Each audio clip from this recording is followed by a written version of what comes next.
M7 Production just recently released a blog post about the next major update, Operation Blackdown, which is currently scheduled for May 2021. This next major update is going to be the 6th big update and will focus a lot on improving the third-person animations in order to improve the overall rendering of characters to make them more realistic, but also improve various already existing features such as prone and climbing.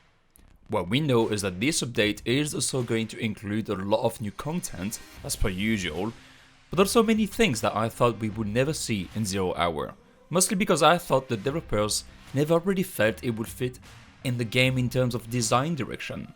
Some of those new features are the weapon customization, much larger map for co-op, some sort of progression system to unlock basic cosmetics, and much more. So far and for now, we know that the Operation Blackdown update will include the following improvements. Improvements to the third-person animation, better prone animation so we can lay down in tight places, better climbing animation, better idle and death animations, AI idle animations to make the world more alive, a new co-op exclusive story-driven map much larger than any other maps with several detached buildings, a new weapon for the defenders, a server browser feature, a progression system with soft currencies to unlock cosmetics such as watches, weapon customization, and probably much more.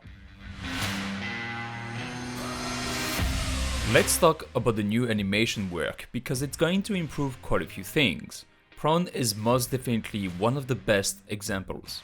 Right now, it's not really convenient to use, since your character won't lay down if there isn't enough space behind him. It would just go down on its stomach and then back up again and over again. However, this is going to change with the next major update, since your character will be able to lay down on the back, fit to the front. This means you can lay down in much tighter places, but it might be easier for others to spot you without you noticing it, since your feet might stick out a little bit too much.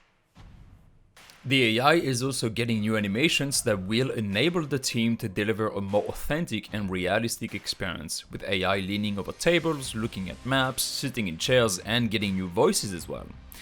All of this is quite interesting because it's going to make the solo and the co-op mods feel less like you're fighting bots that all do the same thing. You might think it's not too much, but such improvements also open doors to new development opportunities down the line, like making AI idle, and if you breach in while they are sitting and not paying attention, they could give up instead of just standing up and attacking you right away. It just adds details to the game, and I think it's fair to assume the 0 Hour audience likes things like this kind of details that make the game even more realistic. I am also quite curious about the climbing animation, since the lead developer left interesting reactions to people asking if climbing upside down will be a thing. Let's see if it does as we get closer to the update, but I think it would be a great addition to 0 Hour, since we don't really have any way to do stealth climbing in the game right now. Moving on to another really interesting point, a new co-op exclusive map will be coming to 0 Hour. Called Ruins, this map will provide an experience never seen before in 0 Hour, since it will be much larger than any other maps we've seen, with many more enemies. It will also be story driven like Cafe 14, but the design of the map will be composed of several detached buildings, while up until now all maps were composed of a single building with a lot of vertical gameplay.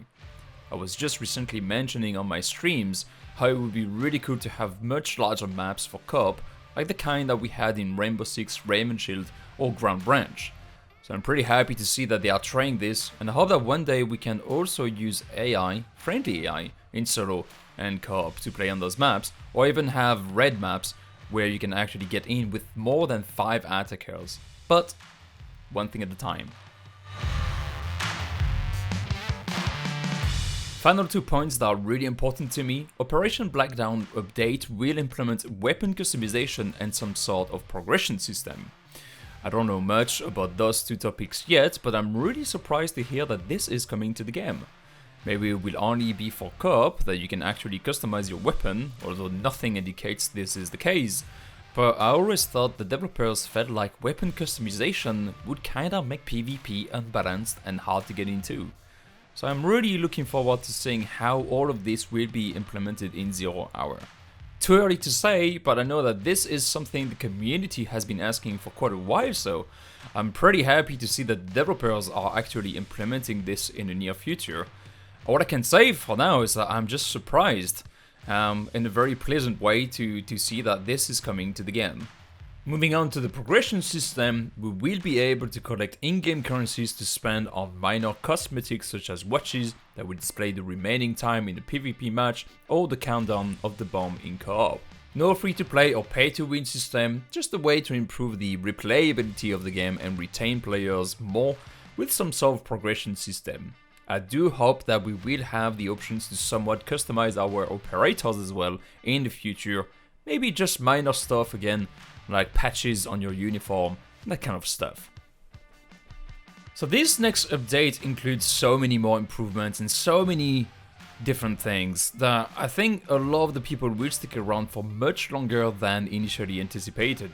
So I hope we will get our hands on the test version soon so I can start previewing some of the stuff to my community and see how 0 Hour is progressively becoming an even better tactical shooter over time. Let me know what you think about this update in the comments below and let me know what you are the most excited about. Thanks again for watching, please consider leaving a like to subscribe and tick the bell to support the channel, and I will see you next time.